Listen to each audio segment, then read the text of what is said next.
Buenos días, Concepción, buenos días. ¿Quieres Hola, buenos compartir tu días. pantalla? No sé, Sí, ya estoy compartiendo pantalla y micrófono.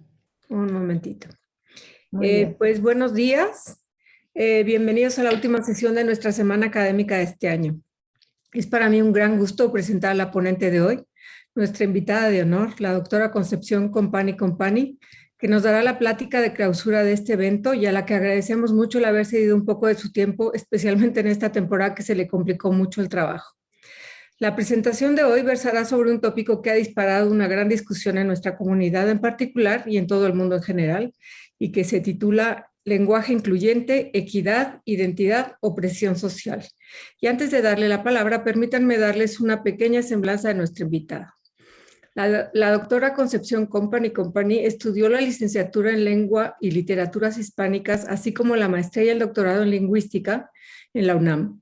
Es autora de 9 libros y editora de 30, además de haber escrito más de 100 artículos y capítulos de libros en revistas y libros de estricto arbitraje internacional. Ha sido ponente plenarista en 25 congresos internacionales y ha impartido cursos como profesora invitada en Alemania, Argentina, Austria, Costa Rica, España, Estados Unidos, Francia, Italia, Portugal y Uruguay.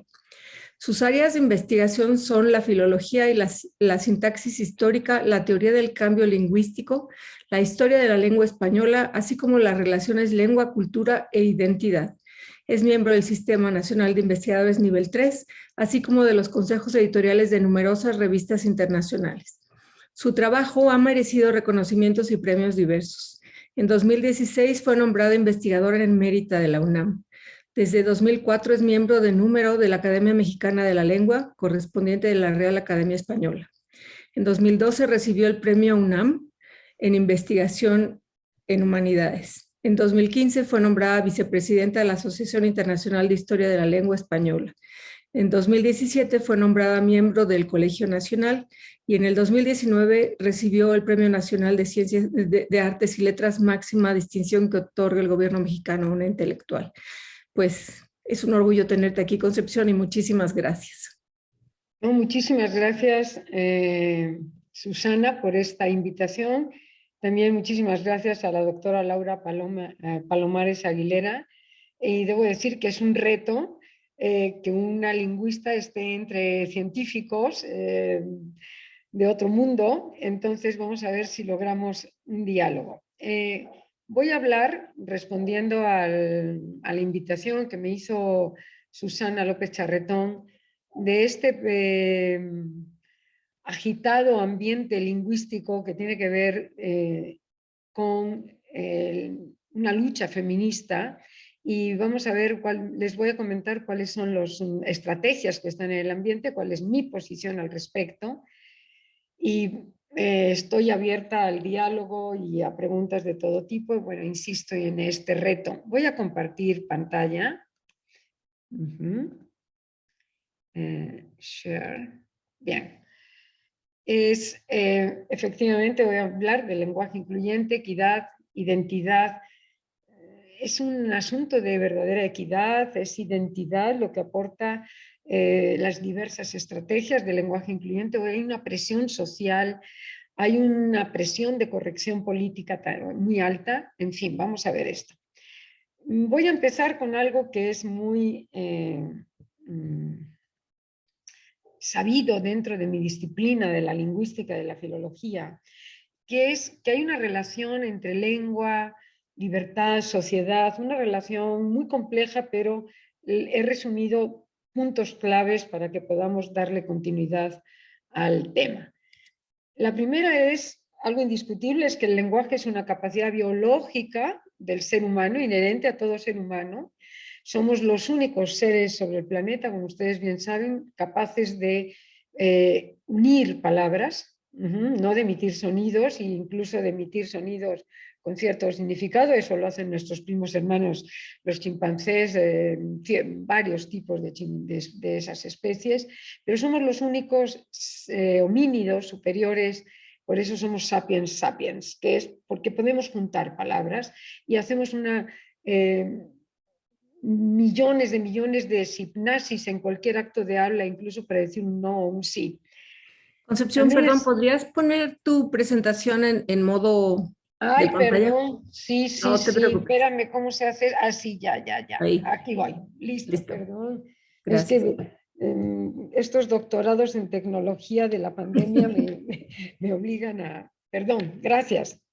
Eh, La lengua es propiedad de todo ser humano, o sea, por supuesto, somos dueños, soberanos, los seres humanos de la banqueta, del escritor premio Nobel, del señor que está en el mercado, todos y cada uno de nosotros somos dueños, soberanos de la lengua con la que nacimos, con la lengua que se llama materna, pero la lengua se define como un ADN cultural. ¿Por qué? Porque es una libertad metida en hábitos, en rutinas milenarias, metida en un corsé de fuerza y en moldes.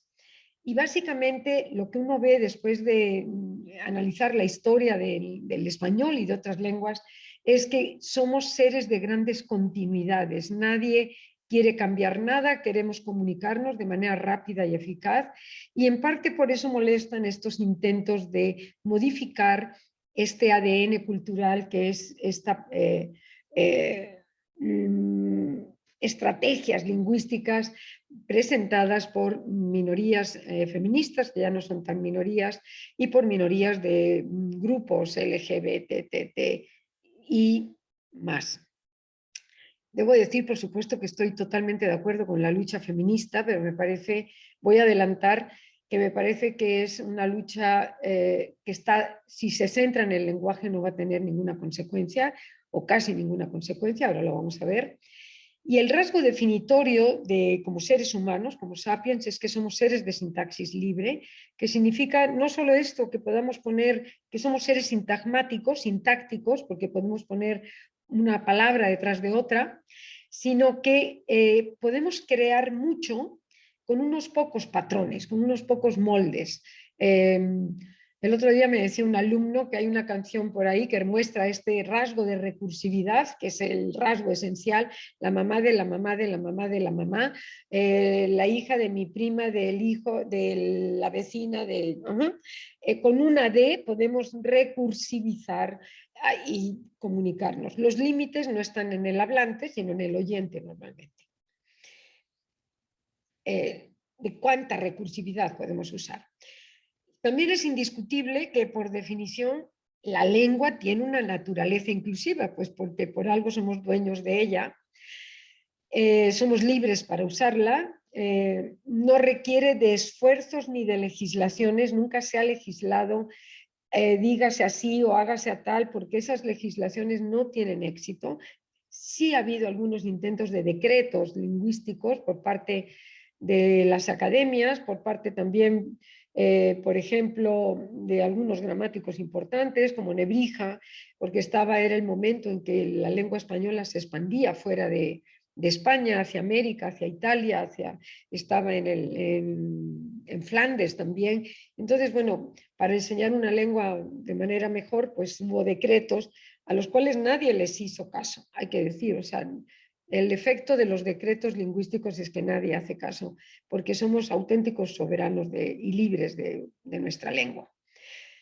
Y también es un hecho bien sabido en la lingüística es que cualquier imposición en cómo usar la lengua es un acto autoritario, bastante dictatorial, y todos sabemos que los intentos de adoctrinamiento ideológico de cualquier tipo inician con la lengua, pues basta ver la Europa de los años 30, que prohibían ciertas lecturas, recomendaban ciertas lecturas y usos del lenguaje, y la Europa también, España en concreto, en los años 36 al 39, hubo cientos de prohibiciones y recomendaciones sobre qué hablar, qué leer, qué decir y qué no se puede decir.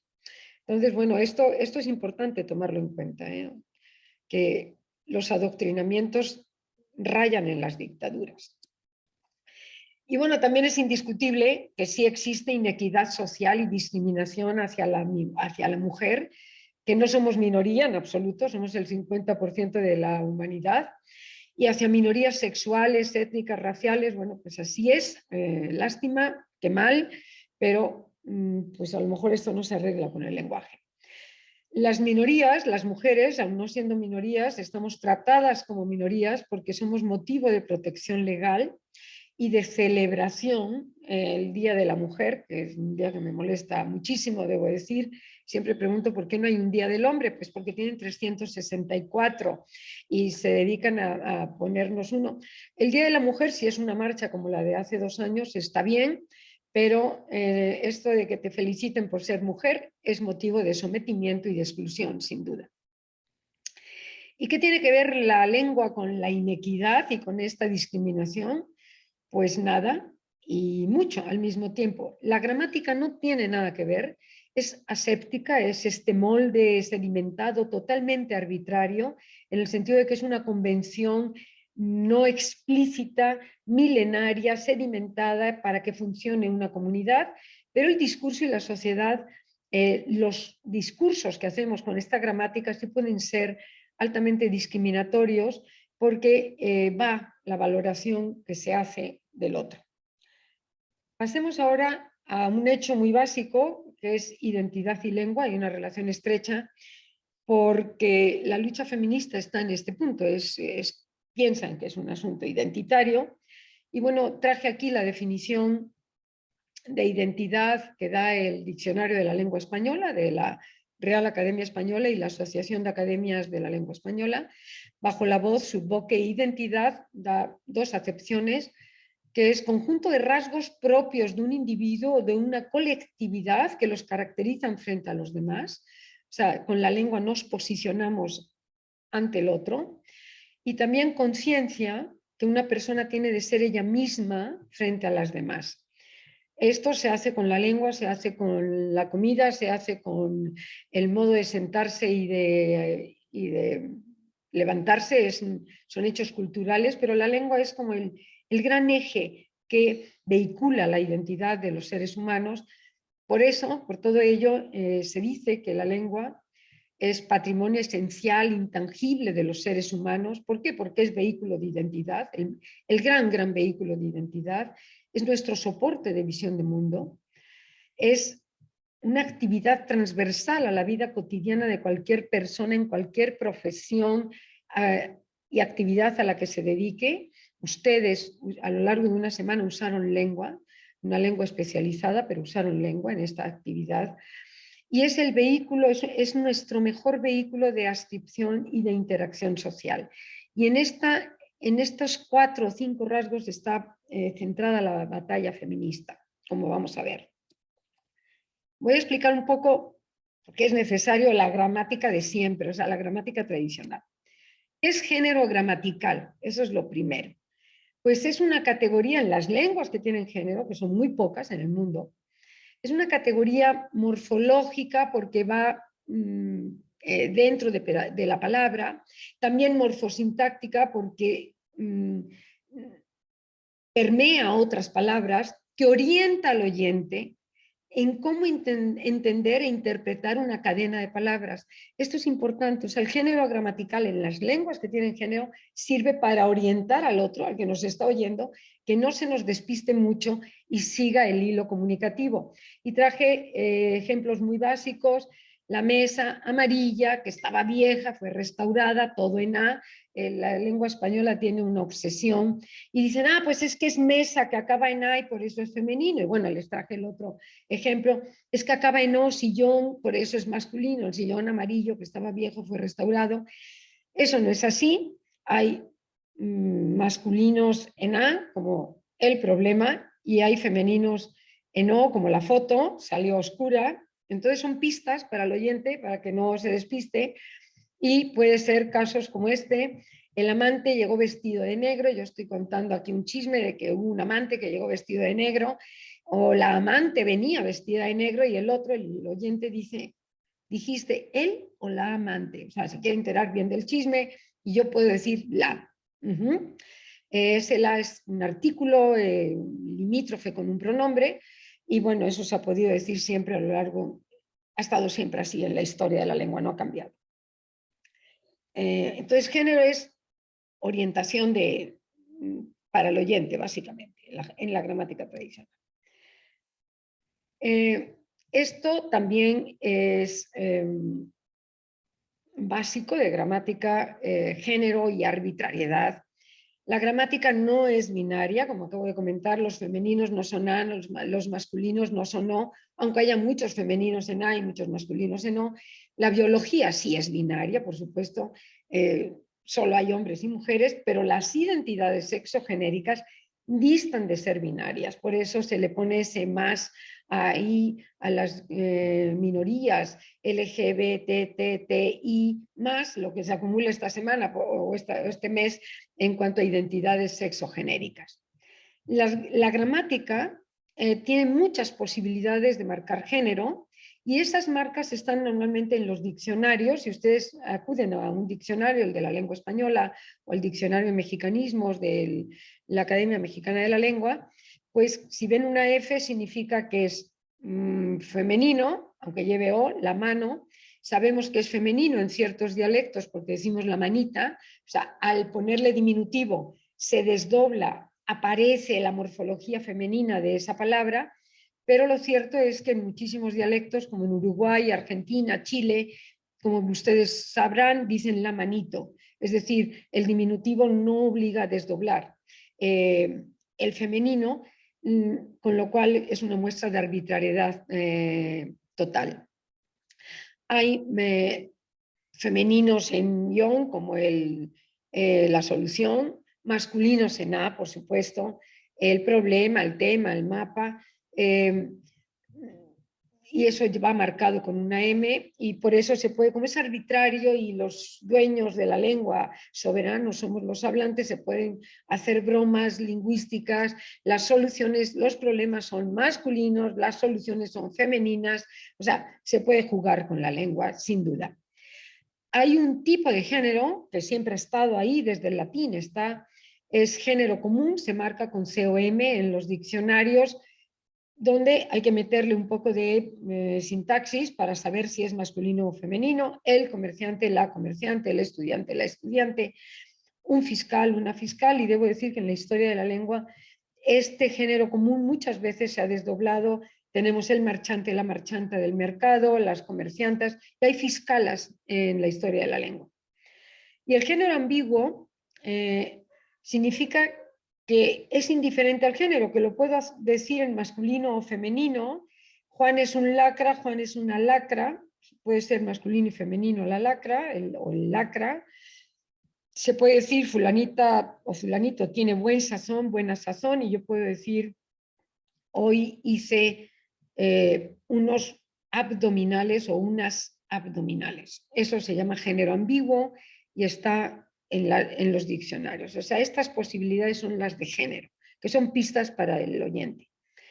Lo que resume todo esto es que hay una gran arbitrariedad en la lengua y eso da libertad a la lengua de poder hacer modificaciones. Lo que no está claro es que esas modificaciones se vayan a sedimentar.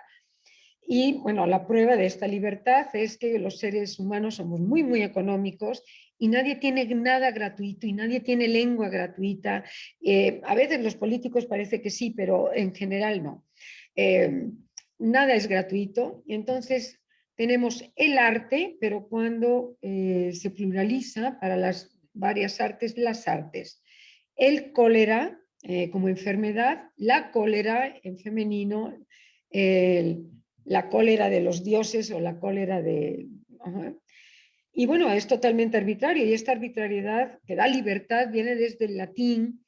Y entonces en latín el hombre con testículos era vir viri, era masculino, estaba marcado como masculino, pero la virtud, que era el valor que solo se le ascribía a los hombres, que eso es patriarcal, pues sí, pero no podemos echarle la culpa a nuestros abuelos romanos de hace 2200 años cuando llegaron a la península ibérica. La virtus, que es el valor que solo tenían los hombres, las mujeres no podían tener virtus, la prueba es que está la raíz vir ahí metida, es femenino, virtus virtutis es algo femenino, por lo tanto es totalmente arbitrario qué se entiende en una lengua por masculino, femenino, etc. Algo bien sabido que está en el ambiente y una y otra vez es que el género gramatical y el sexo del referente son cosas muy distintas, no tienen por qué coincidir. Víctima va a ser siempre femenino, pero Los referentes de ser víctima pueden ser hombres o mujeres, la humanidad es siempre femenino, hay hombres y mujeres, el jurado es masculino, podrá estar integrado por hombres y mujeres, entonces no hay una correspondencia. El masculino es el género indiferente o no marcado, es el inclusivo, desde el latín, en muchísimas lenguas que tienen masculino, femenino, el masculino es el que recubre. Siempre me preguntan, ¿esto es un hecho patriarcal? Bueno, sí, cuando inició el indoeuropeo, el protoindoeuropeo, hace unos 7000 años antes de Cristo, pues a lo mejor era un hecho patriarcal, pero lo cierto es que heredamos esta posibilidad cuando, si yo le pregunto a alguien, ¿cuántos hijos tiene usted? Me puede decir 2 hombres, 3 mujeres. 5, 2 hombres, 3 mujeres, es decir, el masculino incluye al femenino, y si yo digo todos tenemos sentimientos, yo no me siento excluida para nada, o sea, es hombres y mujeres el todos, y el femenino es el que excluye al masculino. Siempre ha sido así desde el latín. Si yo ahora hubiera dicho buenas tardes tengan todas ustedes o buenos días tengan todas ustedes, señoras, sean bienvenidas, y todas tenemos sentimientos, pues los hombres no tienen sentimientos, pues pudiera ser que a lo mejor así es, pudiera ser que sea cierto, pero lo cierto es que el masculino excluye completamente al femenino, perdón, el femenino excluye al masculino. Y yo me he cansado de decirle a las feministas, pues hablen en femenino, no hagan experimentos. Y entonces quedan todos los hombres excluidos, pero no quieren empoderarse, quieren ser iguales, que son cosas distintas. Entonces, bueno, estos 2 hechos están así en todas las lenguas que tienen este desdoblamiento de masculino y femenino, en las románicas, las que vienen del indoeuropeo, del latín. Y hay una pequeñísima zona, pequeñísima, que no alcanza el 5%, donde el sexo del referente coincide con la terminación gramatical. Cosas como amigo, amiga, niño, niña, queridos, queridas, perro, perra, ladrón, ladrona. Es una franja muy pequeña del léxico del español, no pasa del 5%. Y ahí hay coincidencia de género gramatical y sexo del referente, pero es una zona pequeñísima que tiene que ver con personas y con algunos animados como oso, osa, perro, perra, gato, gata, pero sobre todo con personas. Entonces, las preguntas, si es una zona tan pequeña, ¿por qué estamos tan acalorados? ¿Por qué me invitaron ustedes a hablar de esto? Porque es el acaloramiento, el tema del lenguaje incluyente o inclusivo, yo prefiero incluyente que inclusivo, porque inclusivo se confunde con el adjetivo inclusivo y con este adverbio inclusive se dice tal cosa. No. Y entonces, bueno, ¿por qué elegir la lengua como base de equidad? Pues claro, porque es soporte de nuestra existencia, porque es identitaria, y la base de toda la pelea, o cómo inició la pelea feminista, que esto data ya de los años 80, por lo menos del siglo pasado, por supuesto, es que lo que está explícito en la gramática genera visibilidad, y lo que no está explícito, lo que no se nombra, causa invisibilidad. Y esa idea está en la base de muchísimas cosmovisiones, por ejemplo, en la visión judeocristiana, en el libro de Juan, en el primer versículo, dice, en el principio fue el verbo, verbo en latín, la palabra verbum significaba palabra, es decir, palabra para, se hace la palabra y a partir de ahí existe, o en el Génesis, si recuerdan, dijo Dios, hágase la luz y apareció la luz. O sea, primero lo nombramos para que adquiera visibilidad, o también en la cosmovisión maya quiché, en este libro sagrado de los mayas quiché, el Popol Vuh, dijeron tierra y al instante apareció. O sea, primero hay que nombrarlo y está por todas las cosmovisiones. Esto está en la base de que lo que se nombra existe, adquiere existencia. Y bueno, vuelvo a insistir en que nos acaloramos porque es nuestra actividad transversal básica, porque está en la superficie, porque todos somos dueños y porque tenemos inmediatez sobre el lenguaje. Es más sencillo controlar el lenguaje que controlar a la Suprema Corte de Justicia para que dicte cómo sancionar feminicidios. O sea, más fácil en el sentido, más efectivo no, pero más fácil en el sentido de que somos dueños, es nuestra vida diaria con el lenguaje y ahí estamos enfrascados. y porque es el soporte mayor de identidad que tenemos. Les traje aquí un poco el panorama de las lenguas del mundo, que son datos del Instituto Max Planck, y hay de todos los gustos en asuntos de género. Lo que se entiende por género en cada lengua es un hecho cultural, arbitrario, sedimentado por siglos en esa comunidad. Hay lenguas sin marca de género. El finlandés. Entonces todos dicen, pues ya llegamos al primer mundo, ¿no? O al inglés, ya llegamos al primer mundo, por eso no tiene género.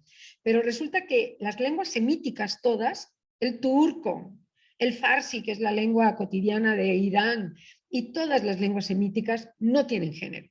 Entonces, pues ya no estamos en el primer mundo. Y las lenguas amerindias, el náhuatl, no tienen género, están obsesionadas por otras cosas. El mundo del respeto, el mundo de la posesión, pero no marcan género. Y de hecho, las lenguas amerindias todas no marcan género, con una excepción, que es el mixteco. Y es un rasgo que se llama rasgo areal, que es un área completa, que es un continente desde Alaska hasta la Patagonia. Son lenguas que no marcan género.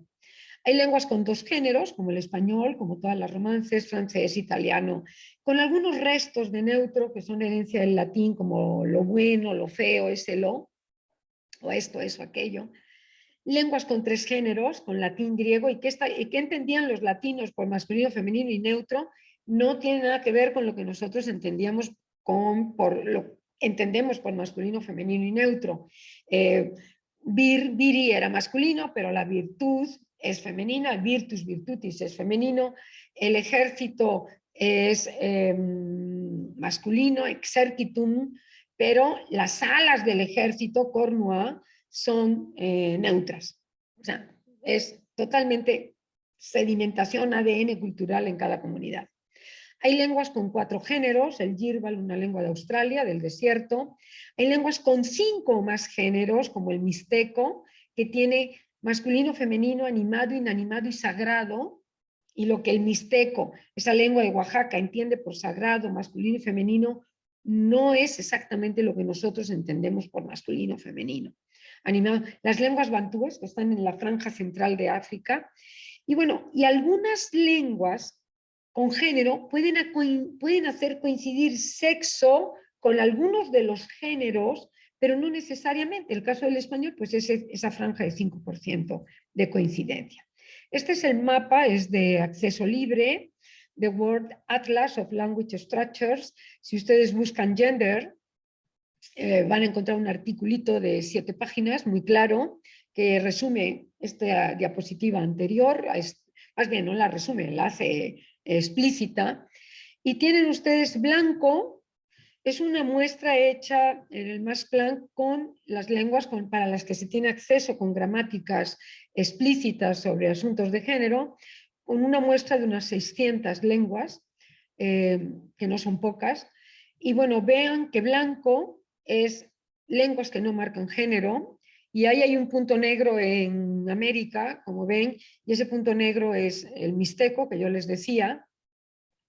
Básicamente, lenguas con 2 géneros, las amarillas, lenguas con 3, las naranjas, lenguas con 4, el rojo más oscuro. El español no está en América porque solo están en las zonas originarias, etimológicas originarias. Y entonces, si ustedes ven la península ibérica, hay una bolita. No me pregunten por qué el Max Planck siempre invierte los mapas, el Mundi, siempre los presenta así, no lo invertí yo. O sea, deben ver el mundo por allá, por atrás, por Siberia, dando la vuelta al mundo. Siempre los presenta África y Europa están del lado izquierdo, América está del lado derecho, siempre es así, los mapas del Max Planck, mapas lingüísticos. Y si ven la península ibérica, al centro, a su franja media de su izquierda, hay una lengua con 2 géneros, que es el castellano, y hay una lengua sin género, que es el vasco. Entonces, por eso no está el español en América. Y las negras, si ven, realmente hay un concentrado muy alto en África, que son lenguas bantúes, que son exotiquísimas, y algunas lenguas de Australia y de Nueva Zelanda. Pero quien gana en esta película de lenguas del mundo es no marcar género, o sea, es una nimiedad. Y vamos ahora con el lenguaje incluyente. el tema, la polémica y el motivo por el cual fui invitada. Y les traje aquí un resumen que me sirvió para ponerme en claro a mí misma cómo está el ambiente, cuáles son las estrategias lingüísticas del lenguaje incluyente hoy. Y hay 5. Y esas 5 no son excluyentes entre sí, se pueden mezclar. Uno es desdoblamiento de masculino y femenino, queridos todos, queridas todas, queridas estimadas señoras y estimados señores.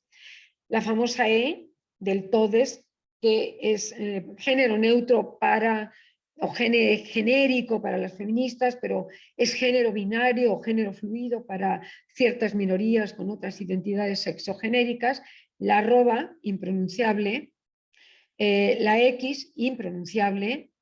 Y el uso de abstractos colectivos se han llamado siempre epicenos, esa es la palabra dominguera, y voy a revisar rápidamente estas estrategias, en qué consisten y qué problemas tienen, porque todas tienen problemas y a lo mejor hay que quedarse como estábamos con menos problemas, usando masculinos inclusivos genéricos. El desdoblamiento, queridas todas y queridos todos, pues está muy bien, es gramaticalmente perfecto, pero es antieconómico. No sé si han tenido oportunidad de ver constituciones todas desdobladas, como la venezolana y la boliviana. Son mortales, porque para decir que cualquier ciudadano nacido en Venezuela tiene derecho a un cargo de libre elección, ocupan 2 páginas. Todo diputado y toda diputada, todo senador y toda senadora, todo y lo único que no desdoblan es fiscala en esa constitución. Queridas, ojo, pero el orden, y si me como alguno de los adjetivos, empieza a haber problemas gramaticales, porque los géneros tienen alcance y sobre todo cuando entran cuantificadores, se llama alcance, es la interpretación que hace el oyente sobre cuáles son las cantidades de palabras a las que va a recaer esa información, ese significado. Si yo digo queridas todas y todos, pues es gramatical en el sentido de desdoblamiento, porque resulta que el todos no son queridos, porque como es femenino y es el que excluye al masculino, el querida solo tiene alcance para el todas, porque es femenino. Entonces, ese desdoblamiento es de incorrección política. Debo decir que no hay ninguna editorial en el mundo que haya dicho nuestros clásicos y nuestras clásicas. Las editoriales siguen diciendo nuestros clásicos y incluyen a Sor Juana, incluyen a La Pardo Bazán, incluyen a escritoras de todo tipo y nunca han puesto nuestras clásicas, señal de que es poco efectivo y venderían poco. Y es una pelea de cierto grupo de feministas que ¿por qué no ponen en nuestras clásicas? El problema de este desdoblamiento es que cuando entran cuantificadores, sean precisos como 3, 4, 5, o sean genéricos como todos, muchos, pocos, entra un problema gigante de interpretación. Estos son datos reales. En este momento hay 24. Cuando se entrevista a directores generales de empresas, todos se sienten muy orgullosos de ser incluyentes y suelen decir esto, que es totalmente ambiguo. Esto es una entrevista en ADN 40 del año 19, voy recogiendo datos, por supuesto. En este momento hay 24 hombres y mujeres incorporados. Y entonces, bueno, esto no dice nada, porque no sé si son 12 y 12, verdadera equidad, 12 hombres, 12 mujeres, o quizás sean 23 hombres y una mujer, probablemente en el mundo real que nos toca con un acusado machismo en general. O si entran a la página de la Cámara de Senadores, está pésimamente redactada, queriendo ser incluyentes y equitativos. Esto es una consulta en San Google en marzo del año 20, y sigue igual, no lo han cambiado, aunque ya les escribimos desde la Academia de la Lengua. La Cámara de Senadores, órgano del poder que se integra por 200, es que no veo, permítanme, tengo que minimizar para saber, ahora ya vuelvo a abrir, un momentito, aquí, por 208 208, no, espérenme otra vez, por 128, eso, por 128 senadores y senadoras. Eso está pésimamente redactado porque no se sabe si son 64 y 64, qué bonita equidad, o resulta que hay 208 senadores y 208 senadores, o hay 207 hombres y una sola mujer, o 128, 128. O sea, imposible. En cuanto entran cuantificadores, y esto no se dan cuenta de que es mejor usar la gramática tradicional, porque los cuantificadores tienen alcance. Alcance es que recae la información sobre tramos de información que siguen y entonces puede ser un caos de ambigüedad total. Además, el desdoblamiento está empezando a dejar de usarse porque está en una situación de diglosia. En lingüística se dice diglosia en comunidades que usan un tipo de lengua para ciertas situaciones comunicativas y otro tipo de lengua para otras situaciones comunicativas. Hay lenguas que lo tienen muy, muy establecido, como el árabe. El árabe tiene un diglosia generalizada, se usa árabe clásico escrito para situaciones de distancia comunicativa muy formales y se usa un árabe mucho más simplificado para situaciones de proximidad comunicativa. El griego también.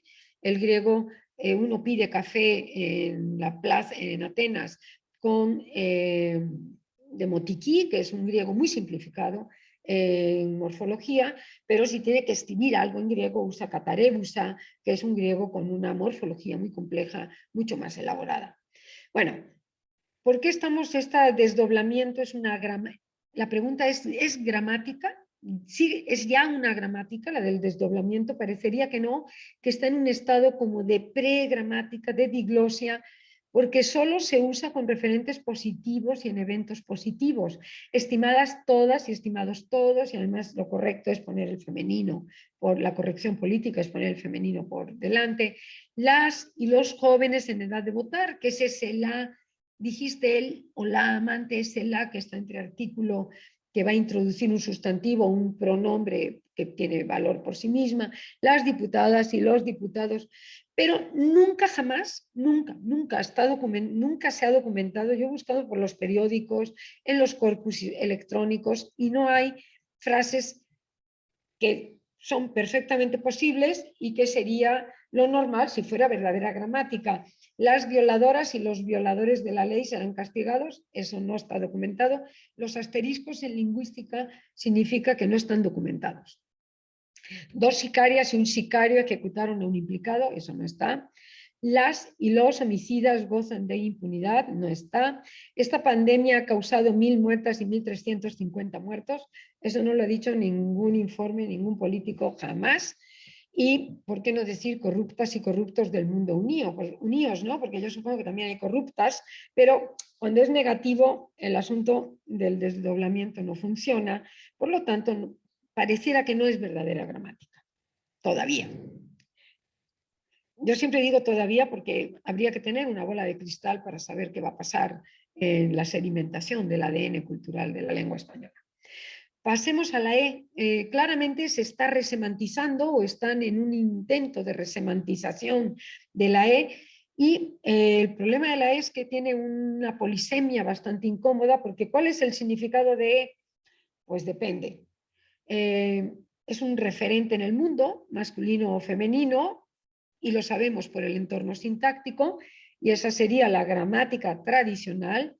Un cobarde, una cobarde, quedó inerme en el suelo, pues hay que saber con el contexto si es hombre o mujer, o animal, o quimera, lo que sea, siempre ha estado ahí.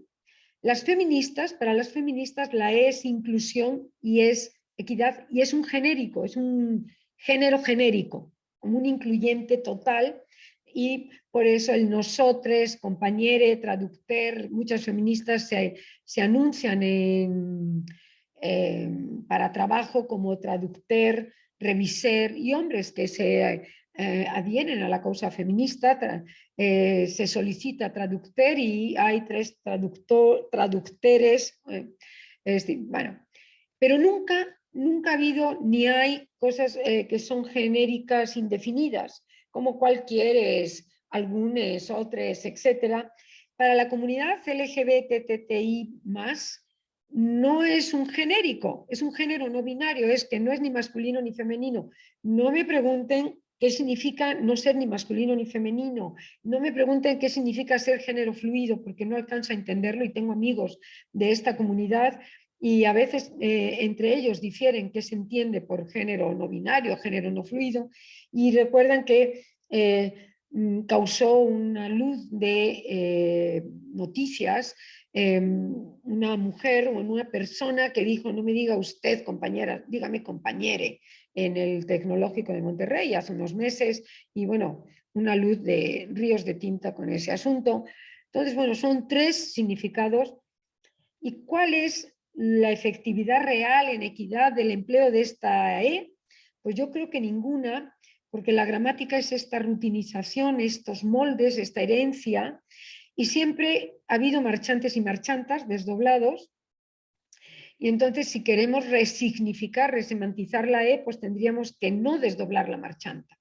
O sea, tendríamos que echar marcha atrás, lo cual pues está difícil, ¿no? Porque, y tendríamos que llegar al abuele, ¿no? Que incluye abuelo y abuela y cosas por el estilo para que sea verdadera gramática. Y permítanme porque hay un momento.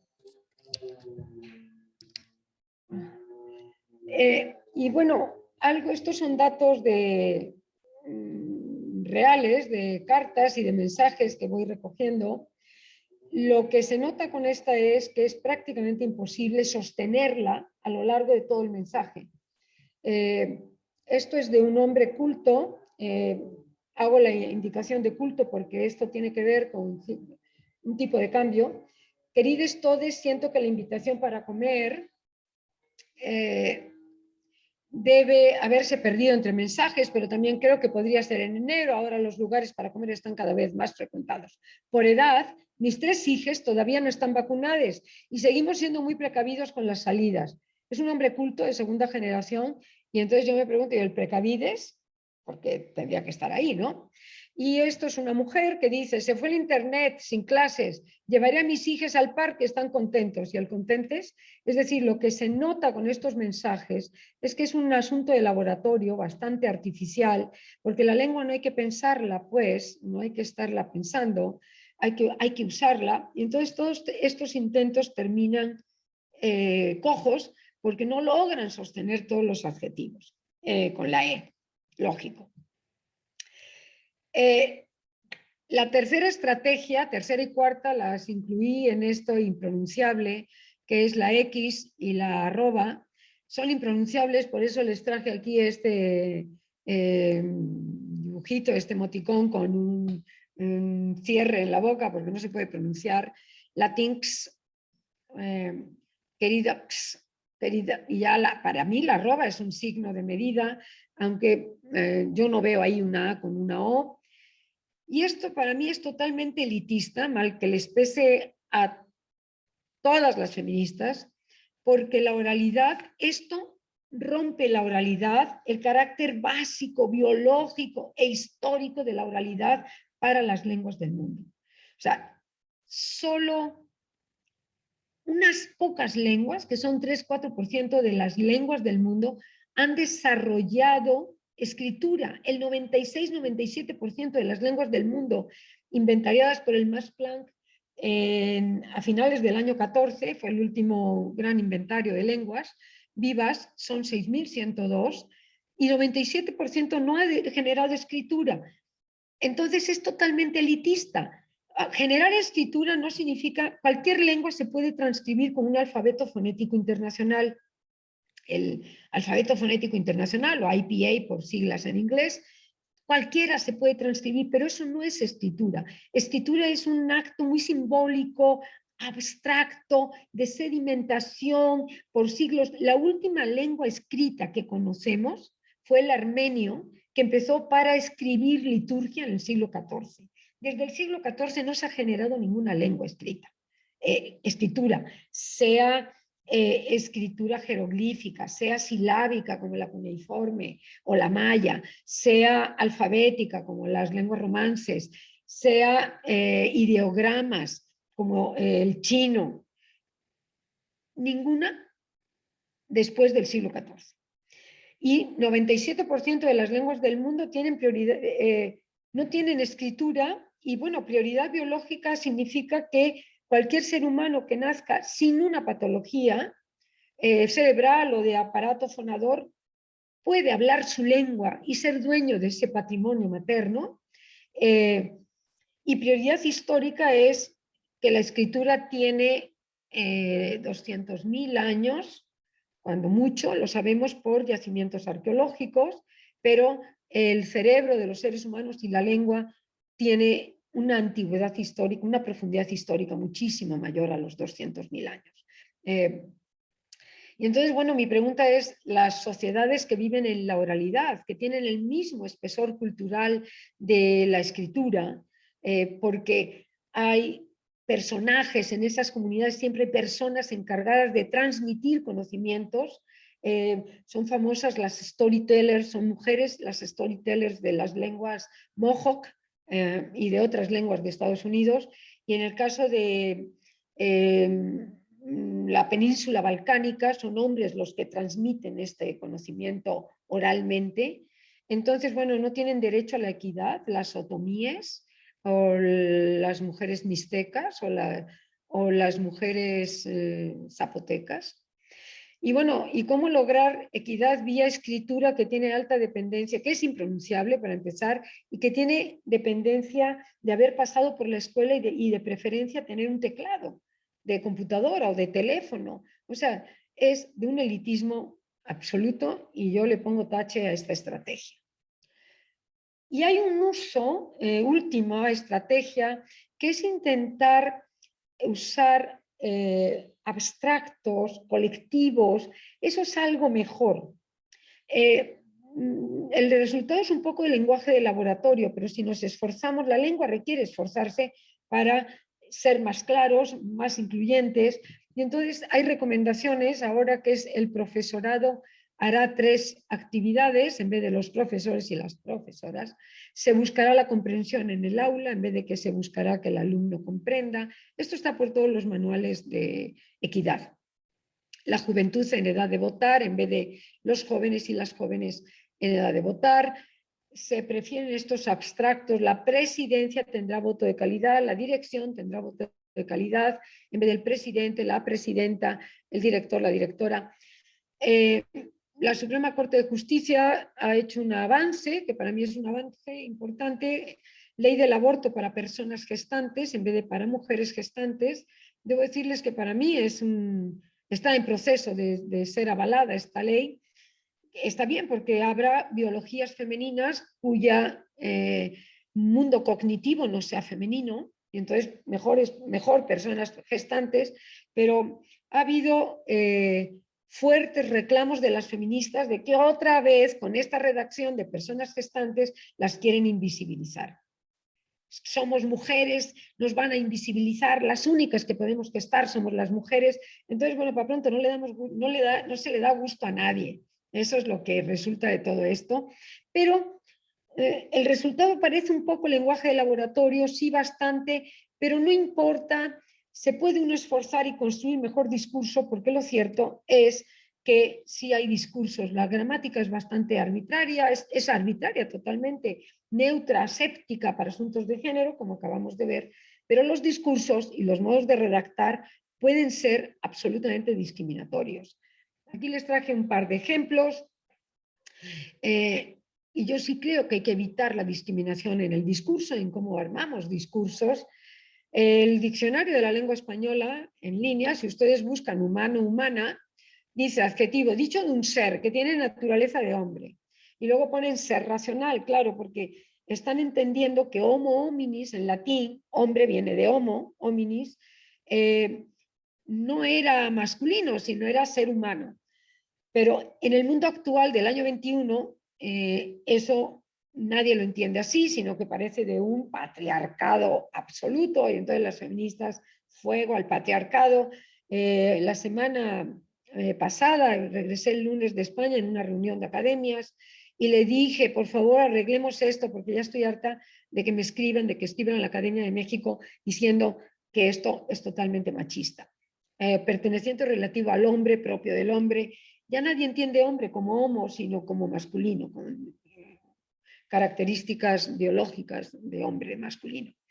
Y las noticias y los anuncios en periódicos pueden ser absolutamente, pues, muy discriminadores, es mucho más sutil. Este de Juan Pérez y la Juana Pérez es un hecho real del año 12, donde una noticia, yo soy la Juana Pérez, no es el premio Cervantes, pero, y Juan Pérez es un colega mío, fíjense, normalmente cuando son hombres, las noticias redactan de esta manera. Ponen al hombre en la cabeza de la cadena sintagmática, que es una posición de alta prominencia cognitiva, así se llama, posición de prominencia cognitiva, al inicio de la cadena.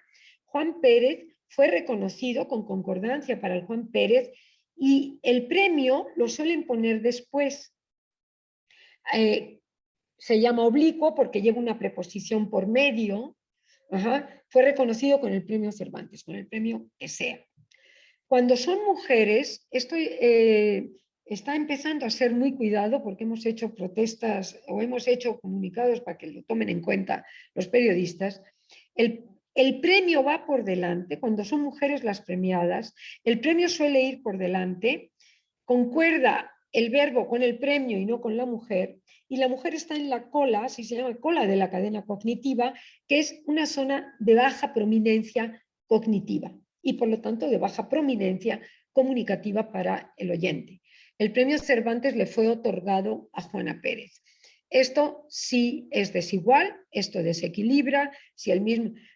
bueno, me harté de escribir cartas, no creo que sirvieran de nada, pero sí muy discriminatorio. Y a veces, bueno, ya de cómo también a Juana Pérez le fue concedido, ¿no? O sea, ya ponen el también así cuando es mujer. O esto es de anuncios de ahora, ¿eh? O sea, esto es del Reforma de hace unos meses. Enfermeras y médicos participaron en la huelga del sector. O sea, el estereotipo es que las cuidadoras siempre son mujeres y los profesionales de la medicina, médicos, son hombres. Eso está así.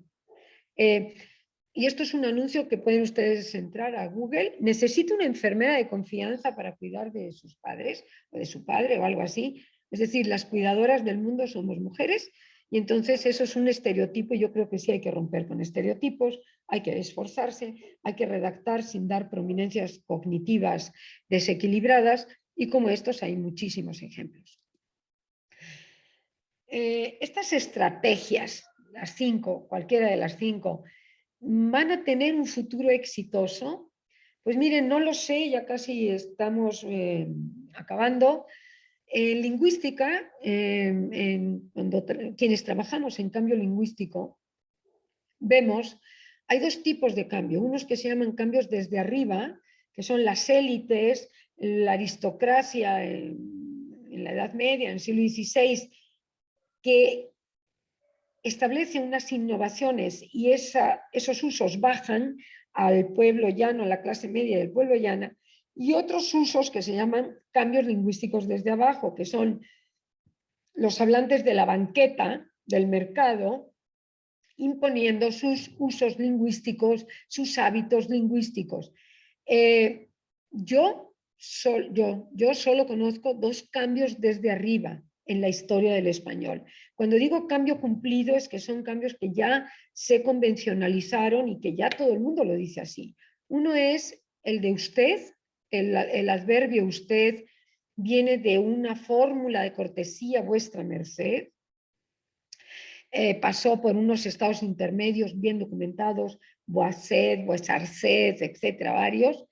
Eso solo se usaba desde el siglo XIV, XV hasta el XVII, lo usaban los aristócratas y grandes burgueses, gente muy culta, y los adverbios en mente. Estos adverbios en mente que empezaron, son muy tempranos, están documentados desde el siglo XI, XII en el español, esos no entraron de manera espontánea desde el español, es un contagio, entraron por textos desde la burguesía aragonesa, fue el reino Aragón, siempre fue el reino de los burgueses cultos, cultísimos, con textos bellísimos, y ellos tenían estos adverbios y se transminan, se traspasan a los adverbios al castellano.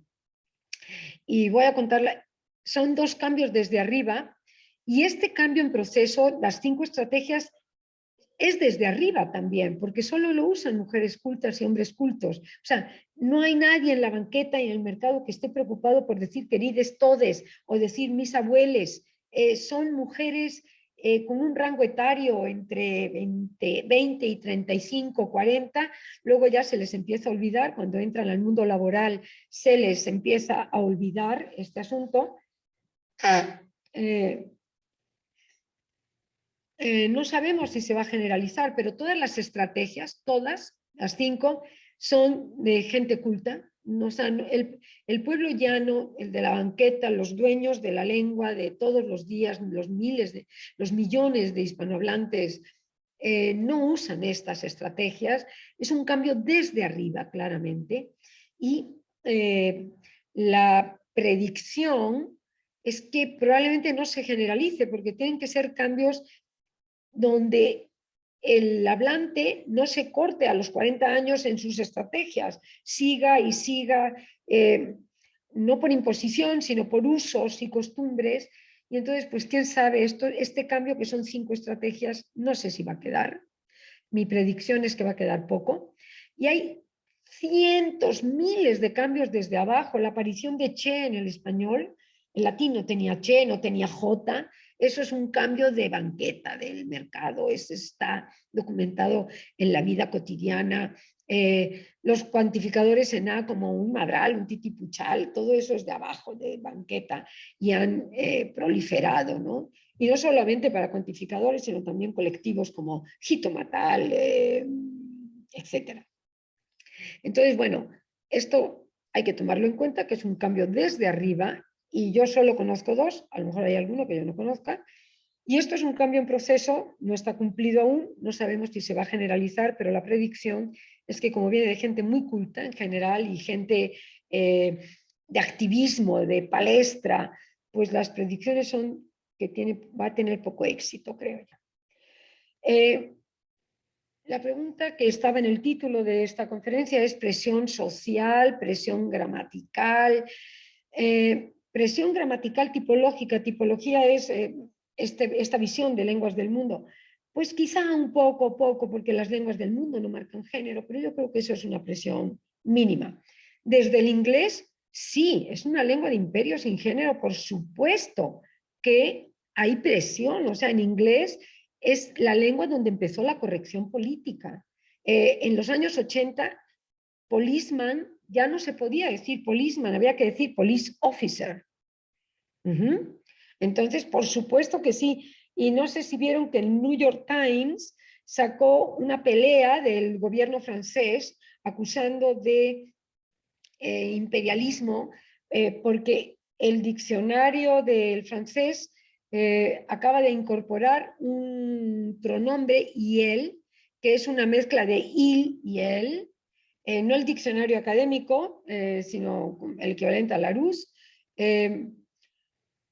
Entonces, bueno, el gobierno francés levantó el grito, el ministro de Educación, el propio Macron, dijo que esto venía del imperialismo inglés.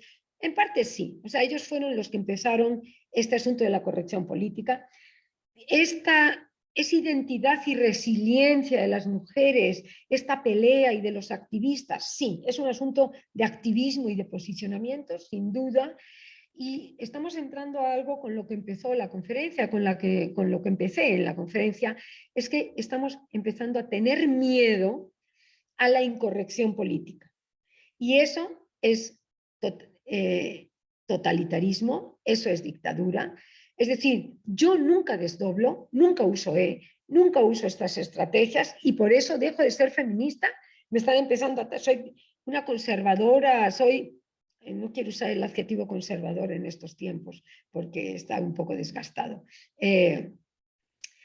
Es decir, quienes no usamos estas estrategias no estamos de acuerdo con que la equidad es algo a lo que debiéramos aspirar. Hay mucho miedo, mucha incorrección y mucho miedo a la incorrección. Eso es así. Y lo que es cierto es que el lenguaje incluyente crea tensión social, ha generado mucha tensión social, por eso estoy dando esta charla, que debe ser escuchada, por lo menos.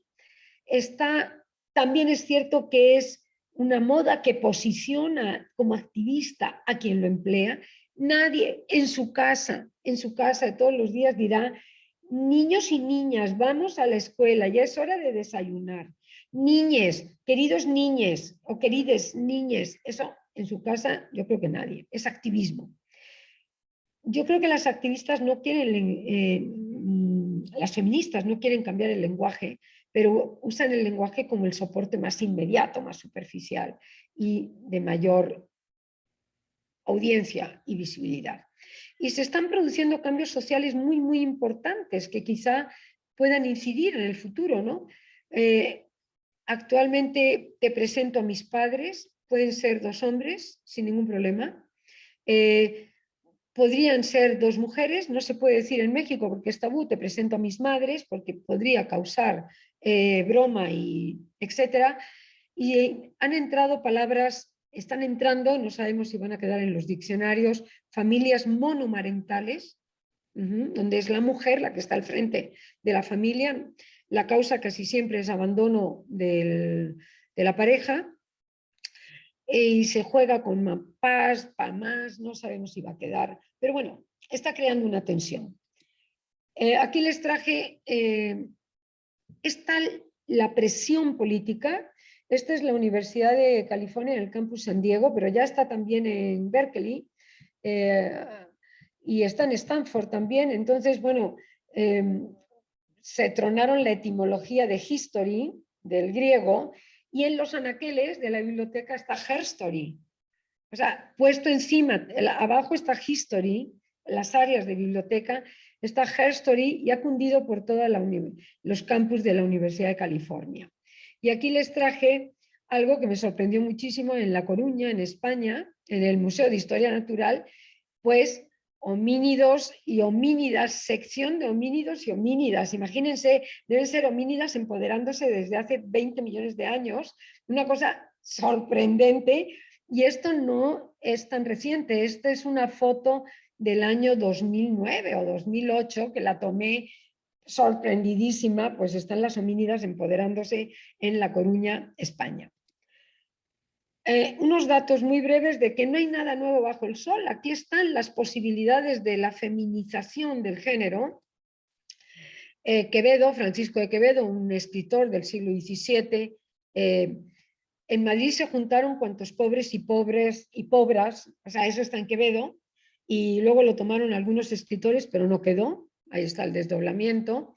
La declaranta, en los corpus históricos, este corpus radica en la Academia Mexicana de la Lengua, está solo textos de América en prensa, literatura y muchos documentos de archivo, que el padre de la declaranta presentó por testiga a una india llamada Isabel Hiladina. Testigo viene de testículo, porque solo podían testimoniar, dar testimonio en el mundo romano los hombres. Patriarcado, pues sí. Entonces, bueno, parece un poco antietimológico, testiga, pero está desde siempre, siempre ha estado ahí. Esto es un dato de Colombia, de siglo XVI, imagínense, y la fiscala ha estado siempre ahí cuando las constituciones desdobladas, no sé por qué, no, ni Bolivia ni Venezuela desdoblan fiscala, pero la fiscala era tanto la viuda del fiscal como aquella mujer que se quedaba con la gobernación, la administración que le correspondía al fallecido, y pasaron a ser fiscalas. Están por toda la historia del español, desdoblamientos que no han quedado, que están ahí en el ambiente y no pasa nada. También hay miembros, que también es un poco antietimológico. Mi posición que la he dicho en prensa, y bueno, para mí tranquiliza con muchas conciencias y no da soluciones reales. porque el problema real es que sigue la inequidad en México es tremenda y como saben no solo no se aplacó, sino se incrementó el índice de feminicidio en una barbaridad y el índice de acoso sexual se incrementó en 167%. Para mí, el lenguaje incluyente es una cortina de humo que invisibiliza el problema de fondo sin que logre cambios sociales reales. Los cambios sociales no vienen por el lenguaje, vienen por organismos, normalmente ONGs, grupos, minorías, que están incidiendo y en diálogo constante con el mundo jurídico y mundo médico, etcétera, para ley del aborto, etcétera, etcétera. El lenguaje incluyente es vistoso pues porque se ve, porque está a disposición de todos, porque todos somos los dueños. De manera que usarlo, creo yo, que aplaca las conciencias oficiales. Los políticos lo usan, pero yo dudo mucho de que la gran mayoría de esos políticos sea verdaderamente equitativo en su modo de ver a las mujeres y a las minorías sexuales.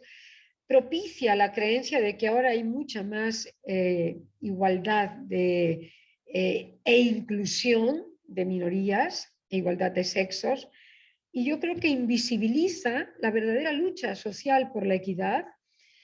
Para mí, y así lo he dicho abiertamente, habría que sacar el tema del lenguaje incluyente de la agenda pública de equidad para centrar los problemas y no estar dándole vueltas, mareándonos con 5 estrategias y seguramente a lo mejor salen más, puesto que la lengua es arbitraria, deja tranquilos a muchos, obstaculiza la percepción del problema real.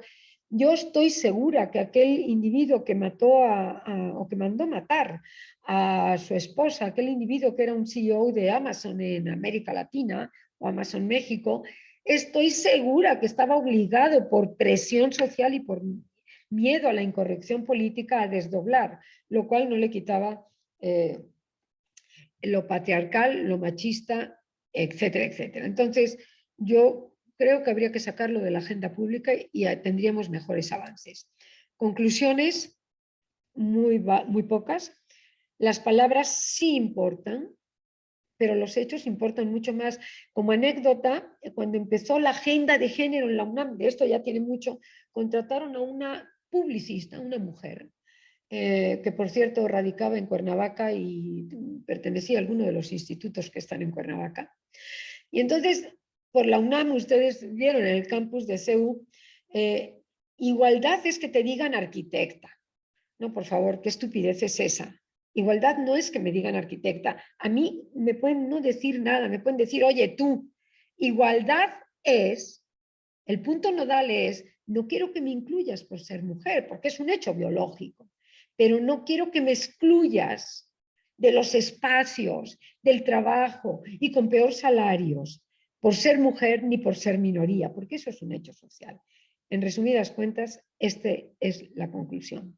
Bienvenidas las preguntas. Gracias.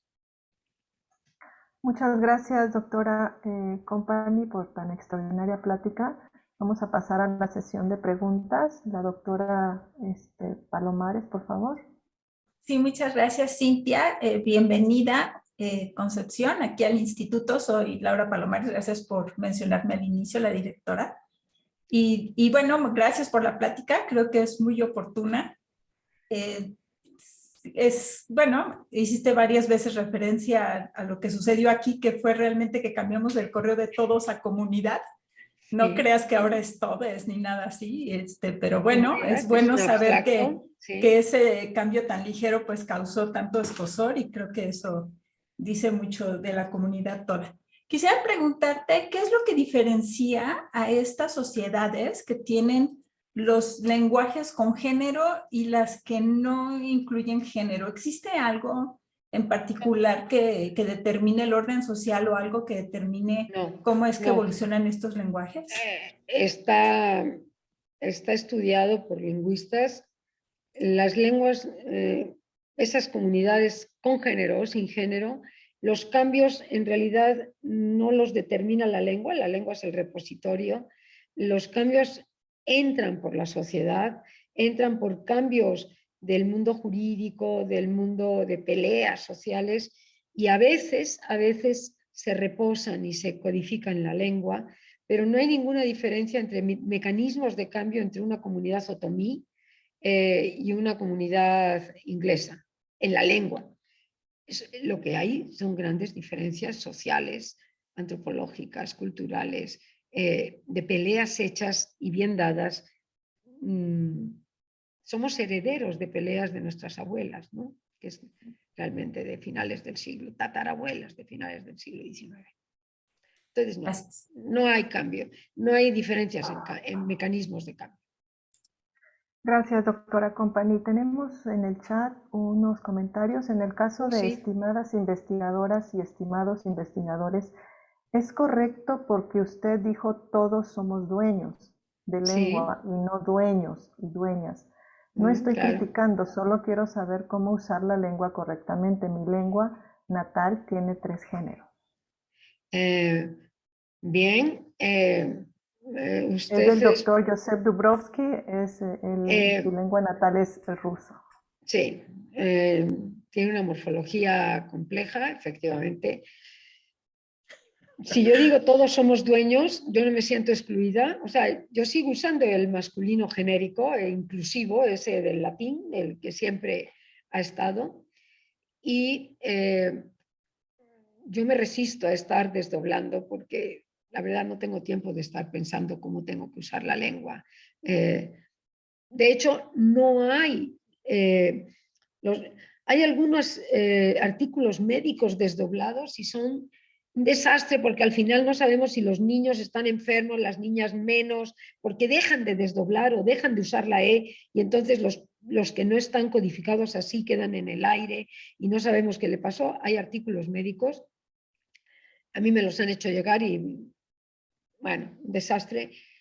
No, si usted quiere desdoblar como usted y yo somos dueños de la lengua, pues entonces desdoble, no desdoble. Lo que yo estoy diciendo es que no gastemos pólvora en infiernillos, que pongamos la pelea en verdadera equidad. O sea, para mí es importante dar peleas para ser incluida en espacios eminentemente masculinos. El acceso a las mujeres, de las mujeres a la ciencia es mejor ahora que hace 20 años, pero es escasísimo. Y además, miren, la nueva ley de ciencia y tecnología que pasó ayer por el Senado, no, por la Cámara de Diputados, desdobla como a la mitad. Y luego se cansaron de desdoblar y ya no desdobla. Así está redactada. Por supuesto, no me voy a molestar en escribir a decir eso al CONACYT. Pero no hay ni un solo artículo en esa ley de ciencia donde diga que debe haber guarderías cerca de los lugares de trabajo de mujeres lactantes. Eso sí es fundamental, eso sí es un avance. Esa ley de ciencia no tiene ni siquiera ese comentario. Es importantísimo. Todas las que hemos sido mujeres y hemos decidido ser madres, sabemos el conflicto porque somos los restaurantes cargando a los chamacos y entonces es un conflicto. En mi época yo me metía en el baño del Instituto de Filológicas para amamantar a mi hijo y poder seguir trabajando porque en aquellas épocas la incapacidad era de otra manera. Bueno, entonces a mí me parece que el avance sería poner un artículo de que las guarderías, los lugares de lactancia deben estar cerca del lugar de trabajo. Entonces, bueno, en resumen, pueden hacer ustedes las estrategias que quieran, ahí están.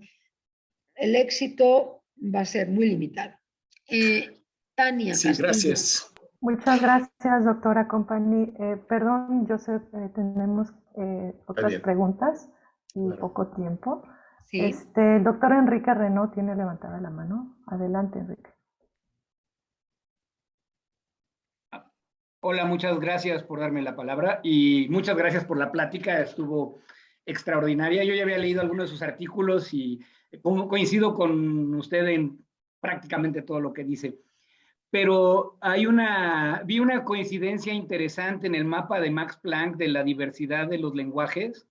Si uno ve el número de géneros, Y esto, o sea, en biología primitivo significa más antiguo, no significa menos bueno, antes de que me malinterpreten. Sí, sí. Y entonces, los lenguajes más primitivos, como los vemos, están en África, y de ahí divergieron hacia el resto del mundo, y en Oceanía también. Y esto además correlaciona muy interesante con la diversificación de los grupos humanos, ¿no? Uno puede hacer un mapa taxonómico de la humanidad y un mapa filológico, creo que se llaman, de los lenguajes, y la divergencia correlaciona. Y muy interesantemente en su mapa veía que hay más puntos negros, o sea, lo que tienen más géneros en la zona de los lenguajes más primitivos. Y Pero conforme solo son lenguas bantúes, el suajili no. O sea, son lenguas bantúes. Eso es una familia complejísima que está en el centro de el Zulu no tiene, el que está en el sur, por ejemplo. Son lenguas bantúes. No, pero es que también la mayor diversidad humana está en el mero centro ahí de la sí, de seguramente. Turkana Basin. Y de ahí salimos, de ahí salió el Sapiens. Ajá. No lo sé porque la profundidad histórica de las lenguas que se conocen, o sea, para poder hablar de que la lengua ya era así, anda en 7, 8 mil años. Es el caso del indoeuropeo, es el caso de las yuto-aztecas, 5.000 años para las bantúes. No sabemos si en este mundo de gran profundidad histórica, cuando migró el antecedente del Sapiens desde África hacia Europa, no sabemos cómo hablaban, no hay posibilidad de rescate de lengua. Sabemos que tenían un cerebro muy similar y que debían vivir en la oralidad de modos muy similares. Hay datos de 40.000 años en Atapuerca, en estas cuevas, también en Canadá, pero no sabría decirle, no puedo responder su pregunta. O sea, su inferencia es la siguiente. El concentrado de mayor diversidad de géneros está en África y entonces a medida que se movían perdían género. Digamos que es una optimización del lenguaje, ir reduciendo los géneros. Una optimización del lenguaje a medida que se movían y fueron migrando, porque evidentemente la diversidad de lenguas tiene que ver con migraciones de grupos y separación de grupos humanos, la diferenciación de lenguas, fueron optimizándose. Pues, ¿por qué está el mixteco ahí con 5 géneros? ¿Por qué está el ruso con 3, el polaco con 5 géneros? Tiene 4, pero con 2 morfologías para masculino. No sabría decirle, me parece que es una hipótesis un poco arriesgada. Pensar no lo niego. Que la carencia de género es una optimización de la especie. Eso me parece. No de la especie, del lenguaje. Del lenguaje. Me parece. Es más rápido. Ver, algo que no he dicho. Es un principio básico de lingüística. Todas las lenguas, todas, tengan 600 millones de hablantes, tengan 300 hablantes como algunas comunidades de la Amazonia, todas las lenguas son autosuficientes y tienen el mismo espesor cultural y capacidad de expresar su mundo. Es decir, no hay lenguas mejores ni lenguas peores. Muchas gracias, doctora Company. Vamos a proceder a la última pregunta. Gracias. Rosana, te pido por favor que seas muy breve, un par de minutos, y ya damos paso a la clausura. Sí, muchas gracias, Cintia. Muchas gracias, Concepción. Realmente fue muy interesante la plática. Estoy segura de que varios la percibimos desde diferentes ángulos. Convencidísima que desdoblar el lenguaje pues es complicado. La pregunta más clara es que si tuviéramos que utilizar el lenguaje para favorecer la igualdad de circunstancias, la igualdad de derechos, etcétera, ¿qué propuesta haría usted más allá del lenguaje colectivo? Aprender a redactar bien, sin discriminación y sin jerarquías, como esto de los anuncios, como los periodistas, ¿no? Que ponen al premiado por delante y el premio por detrás, si es hombre, y a las mujeres nos va como en feria, en posición de oblicuas finales. Yo creo que es un deber, y lo voy a responder es un deber de Estado educar primarias de calidad. Primarias de calidad no es informar, son primarias que le den herramientas para solucionar su mundo a los individuos, primarias que permitan tomar decisiones. No se educa en México para eso, no nos preparan para tomar decisiones. Y si el Estado no toma la conciencia de que es la base de la igualdad, la educación, porque hay que educar no sirve de nada educar en la escuela, niños, niñas, todos iguales, y hablar de estas cosas, y luego llegan a la casa y le dicen a la niña, ya llegó tu hermano, sírvele de cenar. ¡Pum! Aquello truena todo. Entonces, bueno, tiene que haber una verdadera educación que continúe en las familias. Es muy complejo, pero se podría hacer si hubiera voluntad de Estado. No la hay, ni ahora ni hace mucho, ¿no? Y para una comunidad como Muchas nosotros, que ya gracias. estamos muy educados, ¿cuál sería la solución? Use colectivos y redacte puntos semánticos o zonas cognitivas iguales, redáctelas en los mismos lugares de sus discursos. Gracias, doctora Company. De verdad, tiene varios comentarios en el chat. Una plática extraordinaria, todos coincidimos. Le agradecemos mucho A ustedes. su presentación. Hemos aprendido todos mucho.